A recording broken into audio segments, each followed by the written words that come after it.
નમસ્કાર મિત્રો ઘણા મિત્રો ટેલિફોનિક અને મેસેજ દ્વારા અવારનવાર પૂછી રહ્યા છે કે આ પંચાયત મંત્રી જુનિયર ક્લાર્ક અને બિન સચિવાલય ક્લાર્કની પરીક્ષાની તારીખો નથી આવી તો હવે આગળ શું કરવું। મિત્રો, પરીક્ષાની તારીખ ગમે ત્યારે આવે, પરીક્ષા ગમે ત્યારે લેવાય, પરંતુ અત્યારે આપણું ફોકસ એકમાત્ર આપણી તૈયારી ઉપર હોવું જોઈએ। કારણ કે આપણે જો પૂરેપૂરી રીતે તૈયાર નહીં હોઈએ અને પરીક્ષા જો આવી જશે તો આપણે પરીક્ષામાં ઉત્તમ પરિણામલક્ષી દેખાવ નહીં કરી શકીએ।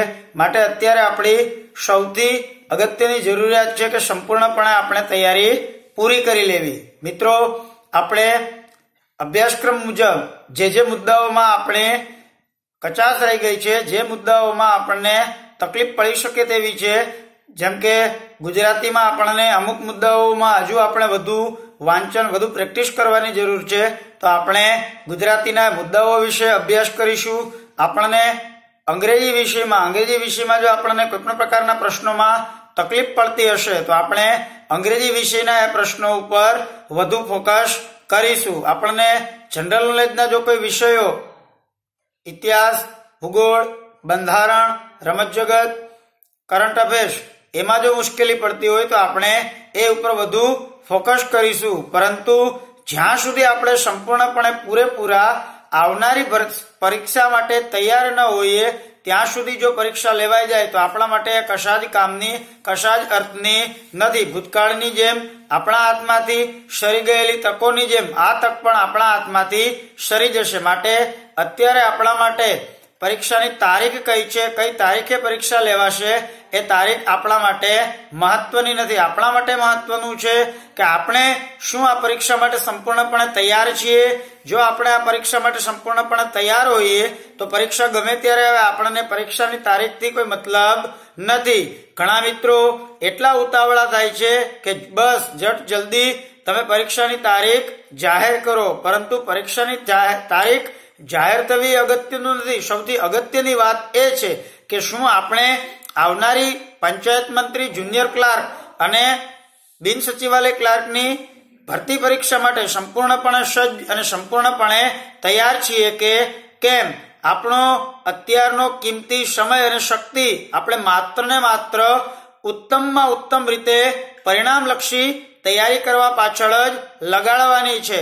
જો આપના સમય અને શક્તિને અત્યારે આપ પરિણામલક્ષી તૈયારી પાછળ નહીં લગાવો તો પરિણામ વખતે આપને માત્ર ને માત્ર અફસોસ સિવાય બીજું કશું જ હાથ લાગવાનું નથી। માટે અમે અમારા બધા જ સબસ્ક્રાઈબર અને આ વિડીયો જેટલા પણ લોકો જોઈ રહ્યા છે બધા જ લોકોને એક જ વિનંતી કરીએ છીએ કે મિત્રો, આપનો કિંમતી સમય અને શક્તિ આપ માત્ર ને માત્ર ઉત્તમમાં ઉત્તમ રીતે પરિણામલક્ષી તૈયારી કરવા પાછળ લગાડો।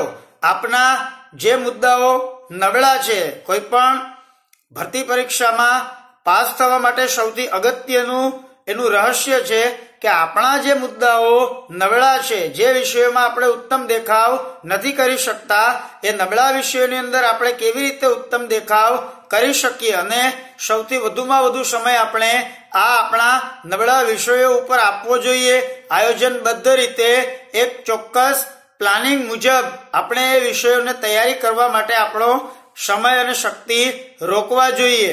જો ગણિત વિજ્ઞાનમાં ભણેલા વિદ્યાર્થીઓ હોય તો એને પોતાનો સમય જનરલ નોલેજના વિષયો અને ગુજરાતીમાં આપવો જોઈએ। જો આર્ટ્સમાં ભણેલા વિદ્યાર્થીઓ હોય તો એને પોતાનો સમય ગણિત, રીઝનિંગ, સામાન્ય વિજ્ઞાન જેવા વિષયોને આપવો જોઈએ। અને ખાસ પંચાયત મંત્રીની પરીક્ષામાં 35 માર્કનું ગુજરાતી હશે, જેમાં 15 માર્કનું ગ્રામર અને 20 માર્કનું ગુજરાતી સાહિત્ય હશે। પંચાયત મંત્રી અને જુનિયર ક્લાર્કની પરીક્ષાના પરિણામમાં કી ટાઈપનો વિષય એ ગુજરાતી સાહિત્ય અને ગુજરાતી ગ્રામર છે। જો એ આપનો હજી નબળો હોય, એ વિષયમાં આપે હજી વધુ તૈયારી કરવાની બાકી હોય તો આપ જલ્દીથી એ વિષયની તૈયારી કરો। કારણ કે આપણા માટે પરીક્ષાની તારીખ અગત્યની નથી, આપણા માટે આપણું પરિણામ અગત્યનું છે। હજુ ભલે 5 મહિના કે 6 મહિના પછી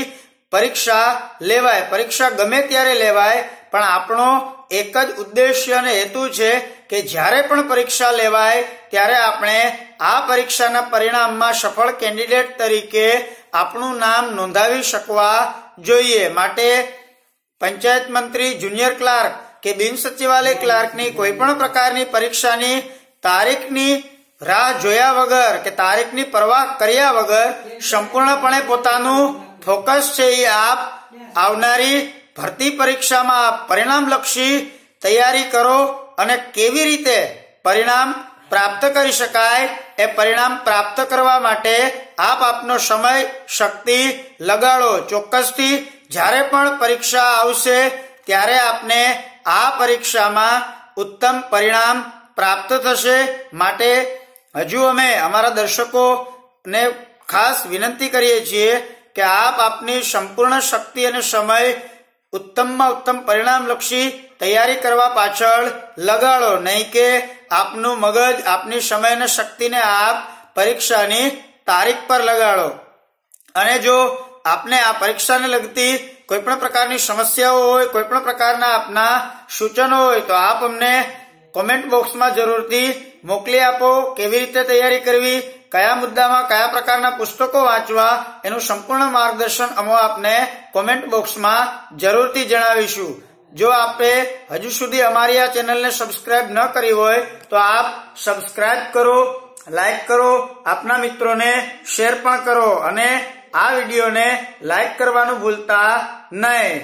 કોઈ પણ પ્રકારની મુશ્કેલી, સમસ્યા હોય અમને કોમેન્ટ બોક્સમાં જણાવો, એનું સમાધાન અમે આપને આપીશું। જય હિન્દ, જય ભારત।